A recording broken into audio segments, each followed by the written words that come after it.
black for 21 years. I've always been black. It's pretty obvious that I'm black, just based off of my skin tone. But while the fact that I always check the African American box on forums is very much apparent, I've only just realized what blackness means to me. For the past 8 years, I have continuously found myself in friend groups where I am the only black person. In high school, I had 3 really close friends, me and Maddie and Laura. They were all white. My high school was predominantly white. I was almost always the only black girl in my classes and after-school activities. From color guard to yearbook, I was always the token black girl. Back then, I didn't really think too hard about it. One time during my sophomore year in high school, one of my friends, Laura, called me an Oreo. An Oreo as in the cookie, as in black on the outside, white on the inside. I'm not friends with her anymore, but that's besides the point. I went home and told my mom about it, and she was, of course, furious. My mother had always given me speeches about having to work twice as hard to get to the same place, or that there would never be a time when I wasn't a representative for my entire race. I knew that I'd have to deal with different levels of prejudice throughout my life, but I never expected to have to deal with it coming from one of my best friends. I now find it amazing that I didn't understand how offensive Laura's comments were, but that word made a lasting impression.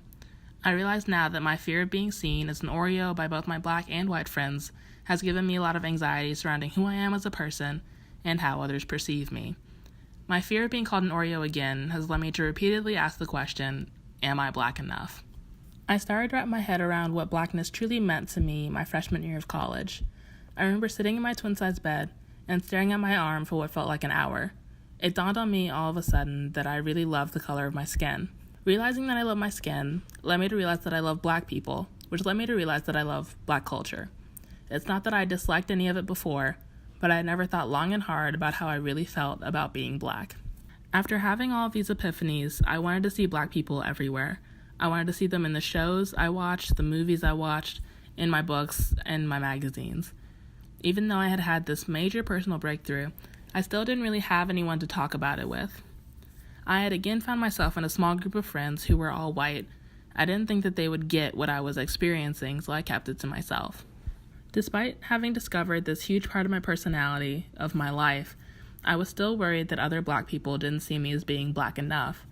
Over the past 2 years, that anxiety has occasionally popped up in the back of my mind from time to time. In my apartment, I have a wall in my room covered with magazine pages featuring photos of several actors, singers, and models of color that I look up to.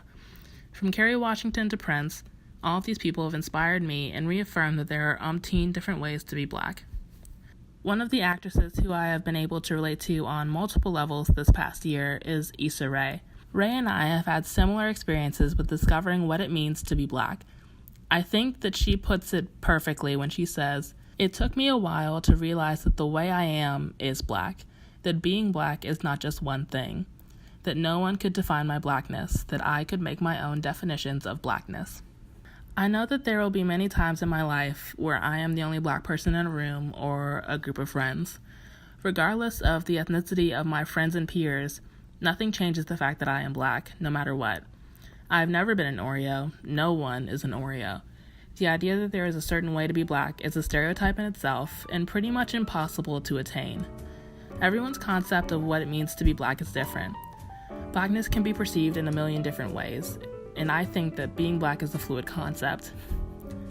It doesn't mean that you are a particular skin tone or that you talk a certain way. You are black if you come from African descent, and outside of that, blackness pretty much tailors to the individual. To answer the question, am I black enough, I had to ask myself, black enough for who? I only need to be black enough for me, and my definition of blackness is whatever I am. I am both proud and relieved to have finally realized this, and now that I have, I can continue being black and generally happy until I die. And that's the end.